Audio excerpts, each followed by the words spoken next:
Mimi ninachokijua kwa akili zangu ndogo tu ambazo hata mtoto mdogo anaweza akawazia mawazo ambayo nafikiria mimi. Najua asilimia kubwa kwa Tanzania wasanii tuko wengi na wasanii wakubwa wapo wengi na wana mashabiki wengi tu na wa kutosha. Sasa katika vitu ambavyo wakati mwingine ukiona kwamba vinaenda ndivyo sivyo, halafu wasanii wakakaa pembeni wao kama ambao ni kioo cha jamii wakashindwa hata na wao kuvisemea kidogo na kutetea, basi jue hiyo nchi kidogo ina mtikisiko.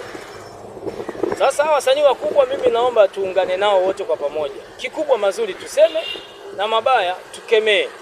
Sio tuimbe mapenzi tusifie mapenzi tu. Hii